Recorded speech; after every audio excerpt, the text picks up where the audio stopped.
Hello, welcome back to the Mobile Motorbike Mechanic channel. I'm Steve. Today we're off to Atherstone in Warwickshire to look at MT125.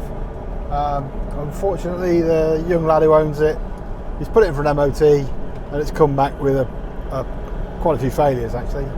So we need to look at the front brake on it, do the chain and sprockets, replace the pads, do a few other bits. So yeah, we'll see you when we get there.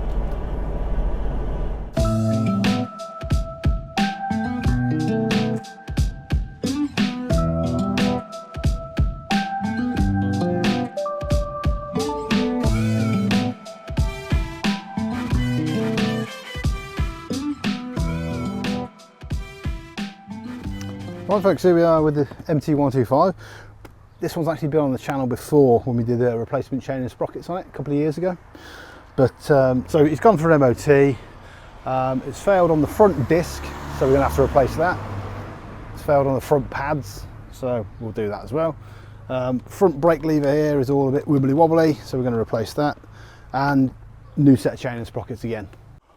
Right, so we need to get a chain and sprockets on this one. So you've already seen that before, so you don't need to see it again. So for you it's going to be sorted out, and for us it's going to be about an hour. So just like that, new set of chain and sprockets fitted. If you want to see a video on how to fit chain and sprockets to an MT125, link in the description, or we'll try and put a card up in the corner. But if we can't put a card up in the corner, link in the description. Anyway, that's done. So now we need to crack on, get the front disc, the brake pads and the front brake lever replaced. So I've got the bike up on the front stand here, and as you can see that's not particularly spinning all that well. So we'll get the front wheel out, get the front caliper off, and then I think this brake caliper is going to need some attention because it should be spinning better than that. Ooh.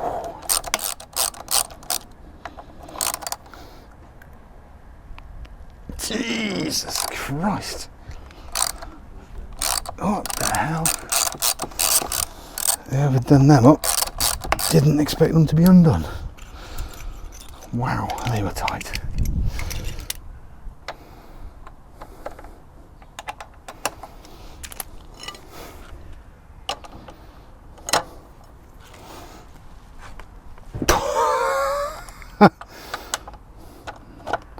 I had a feeling this was going to be tight.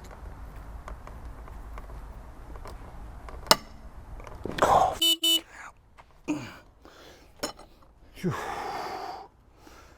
Wow, that wasn't just tight. Right,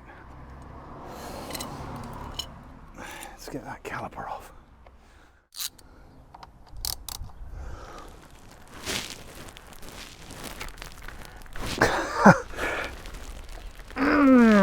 I don't know who the hell did these up. They certainly didn't want them coming undone.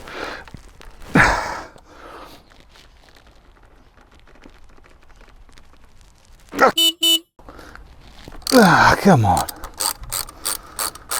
Wow. Oh, holy shit, they were tight.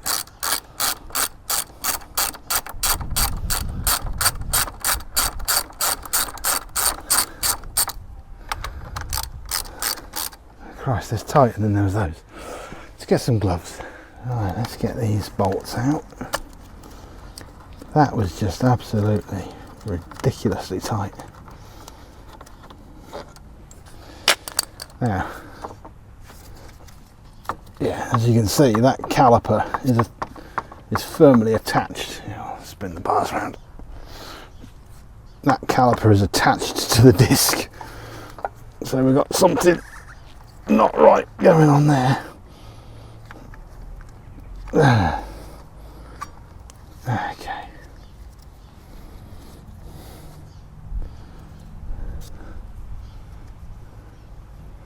Okay. Right. I suppose we ought to suspend that really, rather than just having it dangle there. And good old Mr. Yamaha's put two different fasteners on his ABS sensor as well.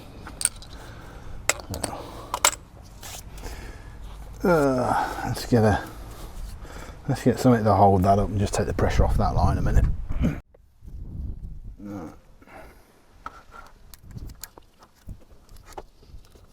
Big old cable tie. Just put it around that radiator mount there for the minute. Yeah, that's just taking the weight off that line. Right, get the spindle out. Yeah. I'm going to cheat and get a machine.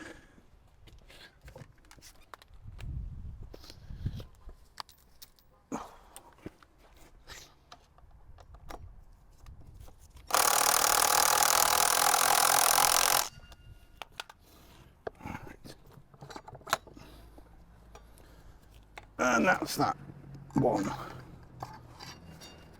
gone. Okay. Right. To the van. Right, so got the wheel off, and you can see on the disc here it says minimum thickness 4mm, and apparently this disc is below 4mm, and that's why we replaced it. So we just check that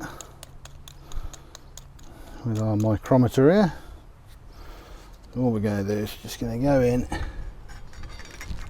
and check the thickness. Yeah, it's at 4.1,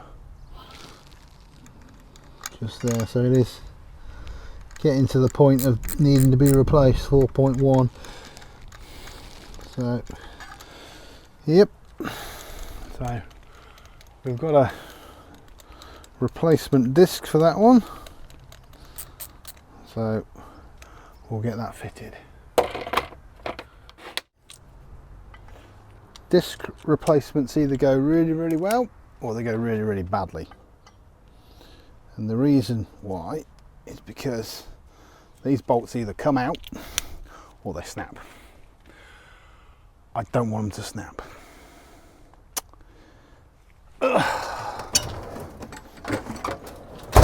Let's just put the kiss of death on it, hasn't it? Let's see what happens. That's one.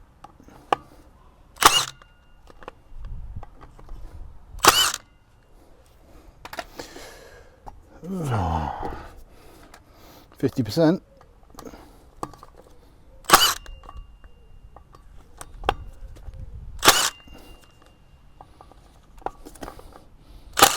Hey.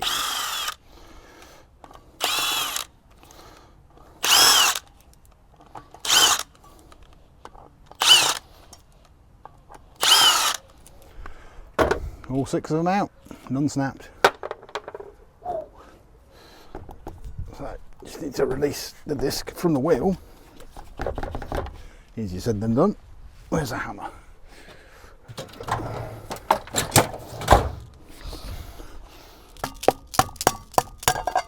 There we are.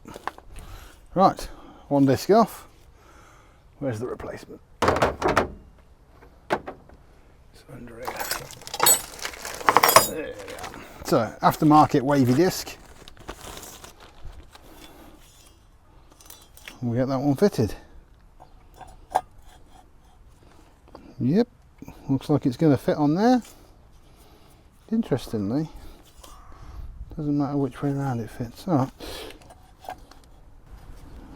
So, wavy disc, 6 bolts, but we need some thread lock on those. You just want to pop a little bit on each one, not too much.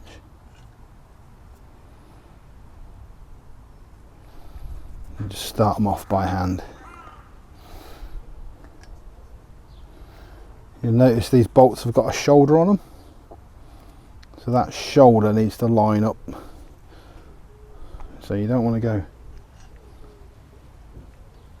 smashing these bolts in before the shoulders are lined up. So I'll show you what I mean in a second. Right. Last one. Oops. Get in there, you beggar. There we are. Always start them off by hand because you don't want to cross thread any of these. Because if you cross thread them and knacker them, then it's going to be new wheel and all sorts of... Right.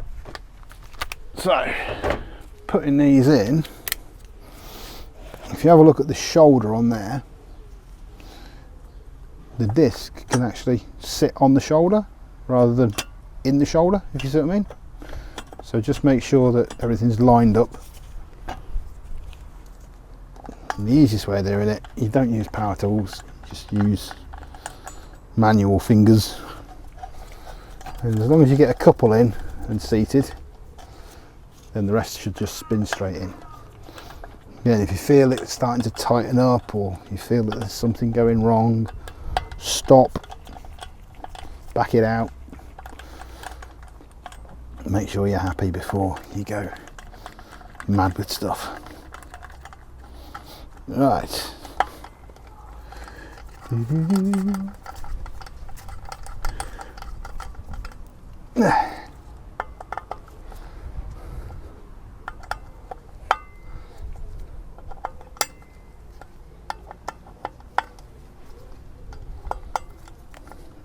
Okay, that's all those finger tight. The lesser spotted torque wrench. When it comes to safety items, you do want a torque wrench really, especially when you're doing like engine components, brakes and stuff like that.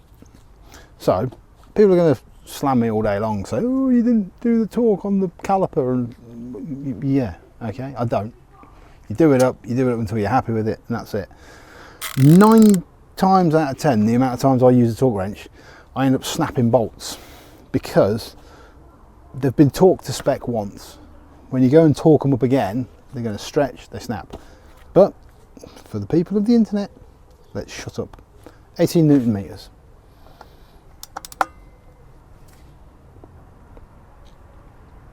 $18.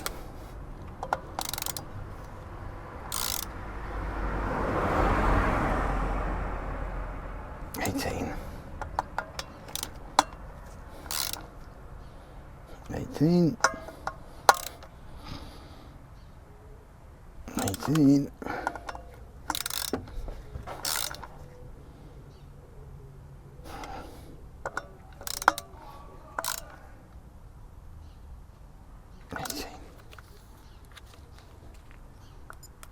Done. Right, that's 99% installed.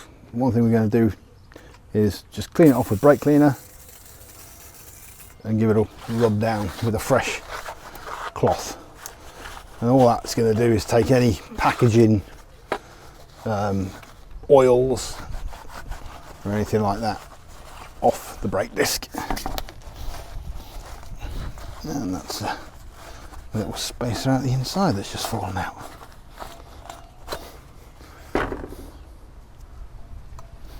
There we are.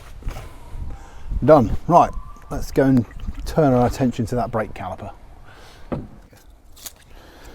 Right, let's have a look at this then. So I think we're going to have to probably disassemble the caliper and sort out the pistons.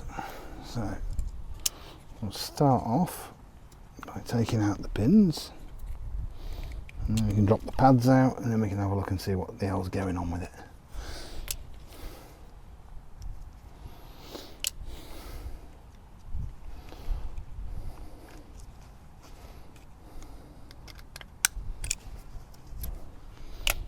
Looks like someone's been here before us because it's absolutely smothered in copper slip.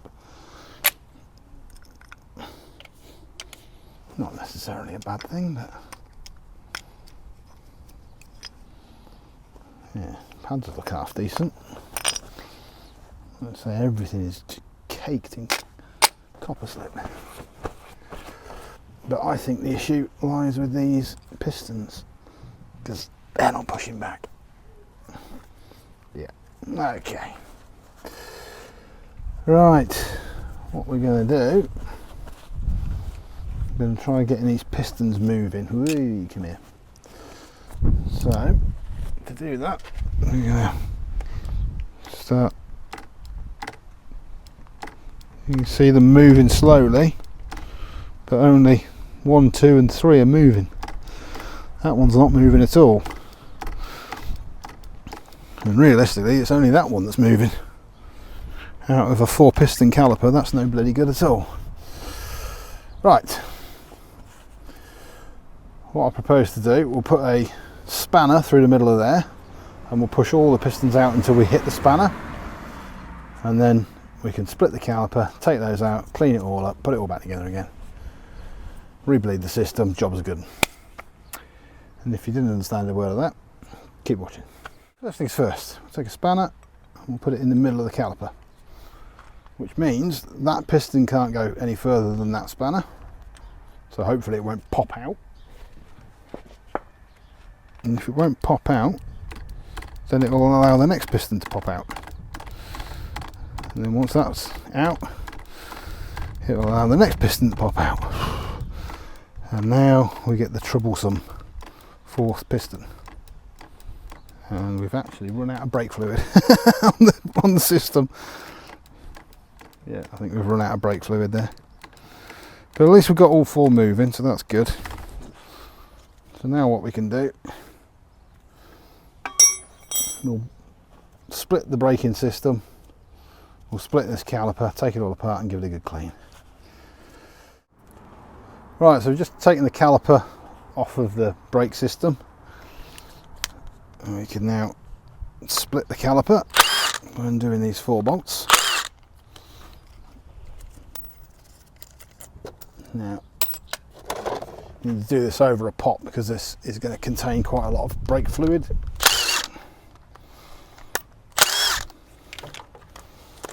So when you undo it, you might not think, oh, there's no brake fluid in there, but each one of these reservoirs has brake fluid in it. So now that's our most important seal, so make sure we don't lose that one. I don't have a seal kit for these, so I'm just going to be taking them apart, cleaning them up and putting them back together again. Now to get these pistons out, they're pretty much all the way out, but what I'm going to do is I'm going to very carefully just grip the side of them with a pair of pliers and turn them and bring them out. Not ideal, but that's what we've got to do on the side of the road here. Right, so that's the first piston out, and as you can see, that's full of brake fluid. So that's why you always have a pot available. Right, we'll get the other piston out. So very, very carefully on the edge with a pair of arm grips, and you can turn and pull, and they will pop out. Right, that's one half done. Next half, go again with them, very carefully on the edge, twist and pull. There we go. You can see that's just full of brake fluid again. Let all that run out, and we'll do the next one.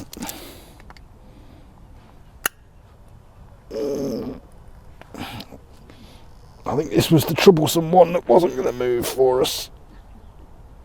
Oh, there we go. Right, sorted. Okay, make a note of which pistons came out of which holes and which halves. And what we want to do is very carefully, you'll see there's 2 seals in there. That's your dust seal and that's your actual fluid seal. It's not, you know, don't deliberately go putting rubbish in them, because you can see the rubbish is falling into there, because we're going to give them a good clean out anyway. But don't be overly worried about stuff falling into them. So very carefully remove the seals, because like I said, I don't have a seal kit for this. I wasn't expecting to do this. But what we'll do is we'll carefully remove the seals, clean it all up, and then put it all back. Yeah, you can see in there, there's a load of, what's the bloody word? Corrosion, that's it. Load of corrosion in there. So that's what tightens up and grips the piston. So, like I say, very carefully. We don't want to tear these seals or puncture them. We just want to get them out. There we go, and you can see the actual corrosion on the seal itself. So, and then same again with the fluid seal. Pop it out. So nice little right angle pick, you can get in there, and you can see all the rubbish that's coming out of that seal cavity. So Powerhouse brakes, they're not a sponsor of ours. Would be nice if they were. But anyway, yeah, give Paul at Powerhouse Brakes give him a ring if you've got this problem. He'll sort you out with a set of seals, and they also do replacement pistons as well, and their kits are very good. So there you go, a little shout out to Powerhouse.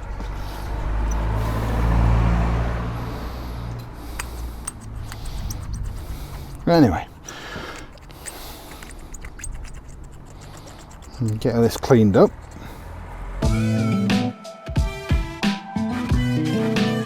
Right, I think that's the majority of the rubbish out of that one.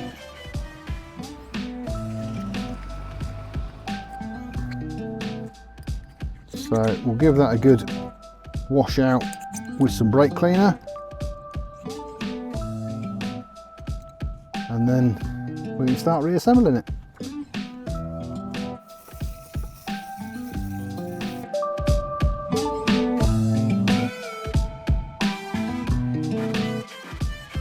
So that's one half of the caliper all cleaned up. We've gone round and got out all of the corrosion inside the seal apertures, and I've also cleaned up all of the seals best we can, so they're all ready to go back together. So the last thing we need to do is clean up the actual pistons themselves. You can see they're in a right old mess. So all we're going to do, a bit of Scotch pad, we're just going to give them a polish, just keep turning them, polishing them, turning them, polishing them. And all we want to do is get off all of the corrosion as best we can. You can see that's coming up pretty good. So we'll carry on doing that for a little while. So they're all nicely polished up, looking a lot cleaner than they were. So what we're going to do is we're going to reassemble our caliper half. We've got some red rubber grease. And you just want to get everything nicely lubricated. So we'll start off with the thicker seals. They're the fluid seals. We're going to get him right in to the caliper there. Now when they go in, wasp, just want to give it a little look around, make sure it's not folded up on the corners or anything. It's nice and sat all flush down in there. And then same again with the dust seal.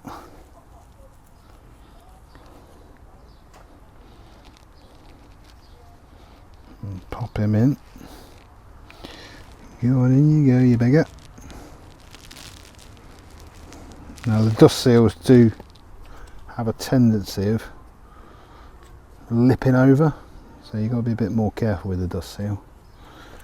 But that one's gone in there nicely. And then we can grab the little piston, again a little bit of rubber grease on it, just to help it locate. So should just push in, there you go, push it straight into place. That's how easy they should go. So I'll get the other one assembled now. That's the second half back together again. I'm just going to put the seal, that's the seal between the two halves. On some calipers you might have another one down here, but on this one we've only got one. And then we're just going to fold the two halves together, and then we can start putting the bolts in.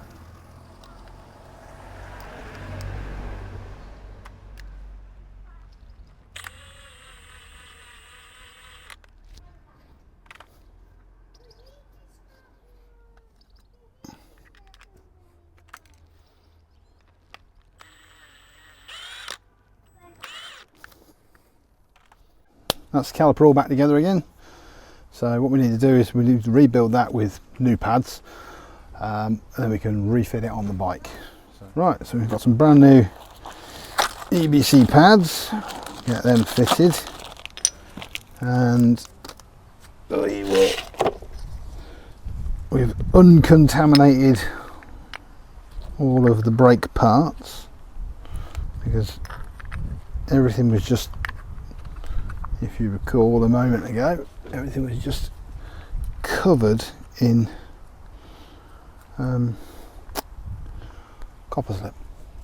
So we've taken all that lot apart and cleaned it all, and now we can refit the pads. Nice new pads, all shiny and not covered in copper grease.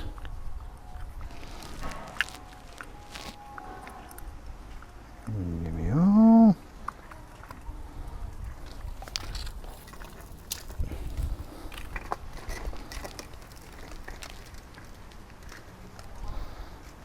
Oh, you're going to be a pain, aren't you? That's one.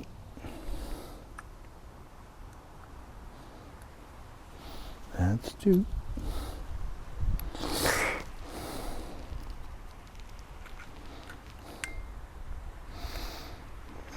Some tricky little components on this caliper. I don't know why Yamaha have made it quite so complicated, but they have.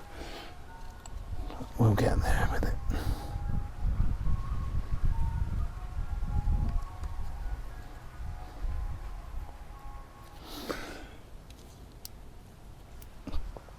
No, come on.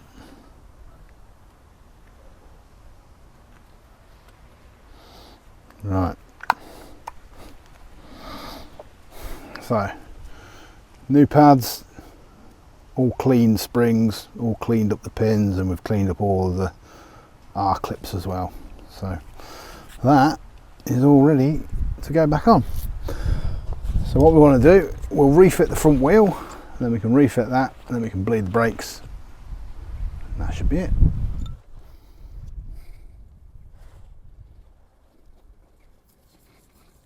Just a little bit of grease on the spindle because we noticed it was dry. And we took it out.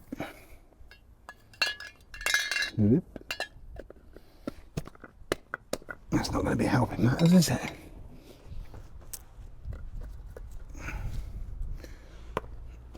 I really should do something about my gloves, but never mind. Right. That's the spacer for that side.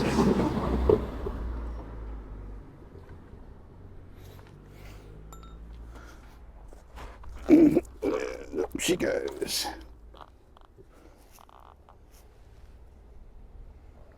Oh yeah, that's okay.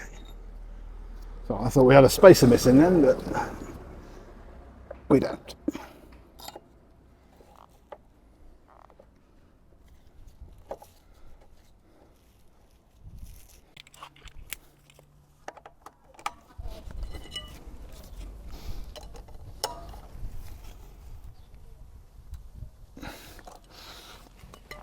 I'm not going to do it up like Hercules did it before.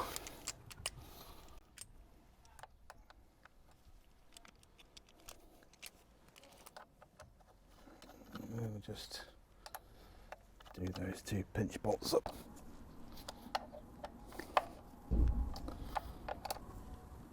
Out of this. Right. Front wheel back on. Right, that was the easy bit. Front caliper going back on again. So I'll just fit that straight on.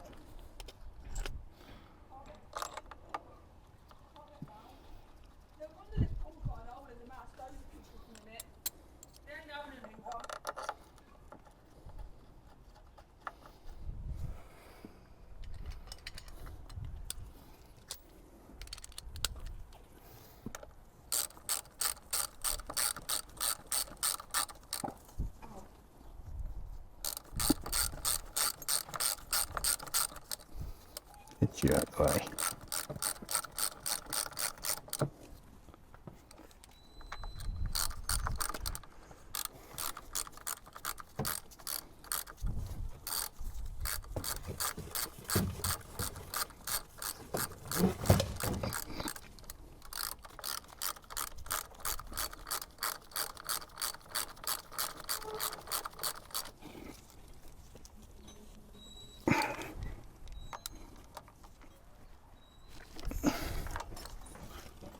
Right, that's all done. So clip the ABS wire back in place. Couple of brand new copper washers.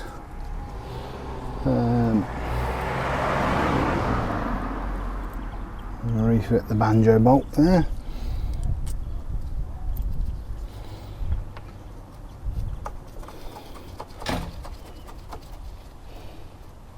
There we go.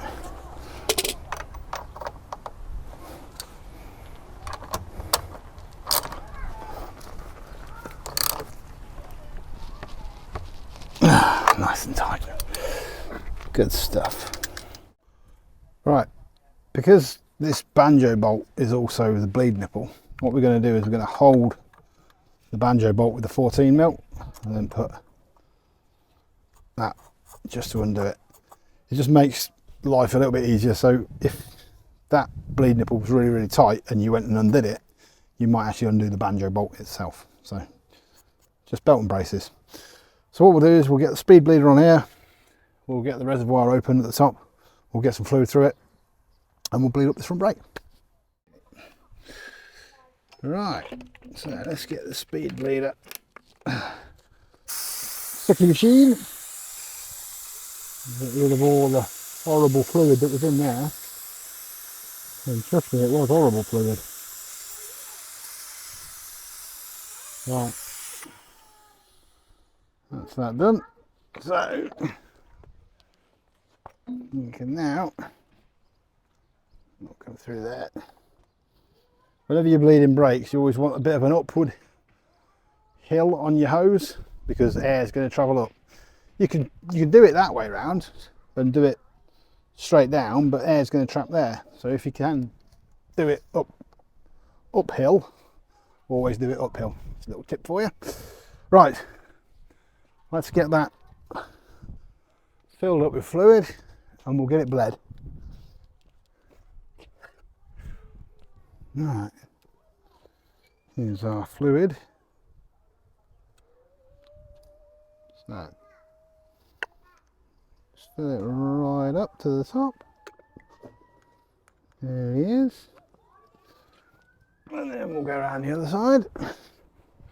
And you can watch that fluid disappear when we open the bleed valve.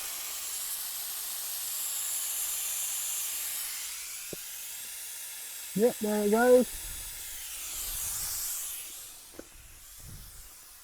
So it's on its journey. Pull it right back up again. And watch it all go through again.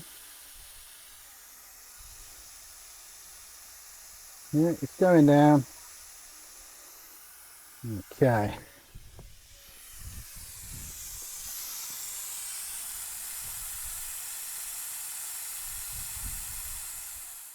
Let's just see if we've got a brake.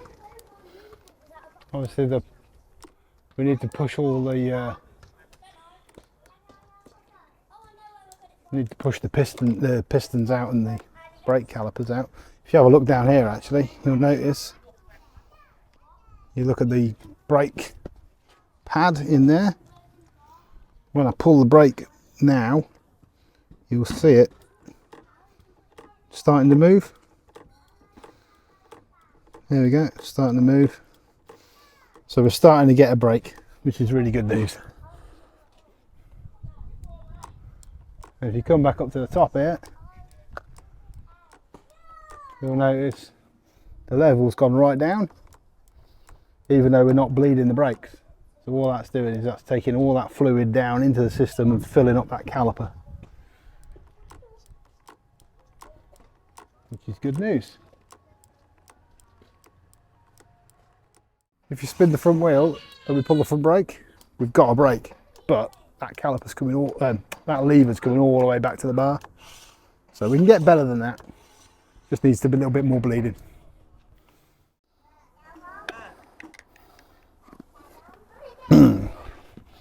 Okay, so we've just bled the brakes up, and as you can see, that now is a full-on brake. Brilliant. So the last thing we need to do is change this lever. Right, so the last thing to do is just to change this lever because it's all wibbly wobbly and the MOT place has failed that. So all we need to do is get in there and get that 10mm nut off the bottom. I thought it was going to be more difficult than that, but it's not. And then you just need to wind out the bolt at the top.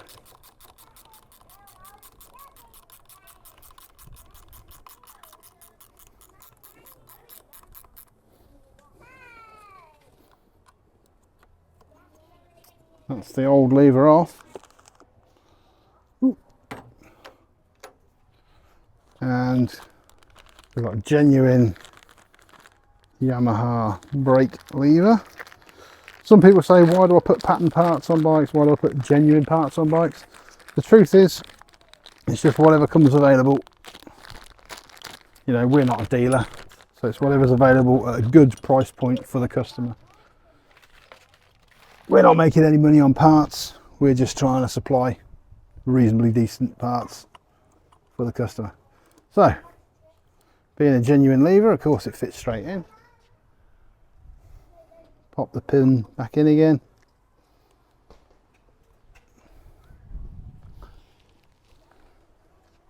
There we are. Wind him down.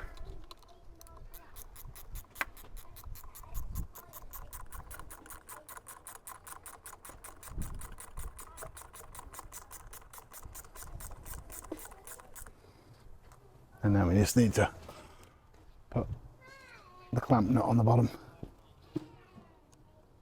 Sometimes easier said than done because of the position of the throttle cables. And what we want to do is we want to hold that in place whilst we do this one up. That's it, done. Right, brake working. Last final check, we need to make sure the brake light works. So, yep, that's working. Beautiful, all done. Right folks, that's this one all done. So we've replaced the brake lever, we've replaced the front disc, we've rebuilt the front caliper inadvertently, but anyway, and we've done the chain and sprockets on this one. So this one's going to go back in for another MOT, should be all good. So remember to like, comment and subscribe, and we'll see you again on the next video.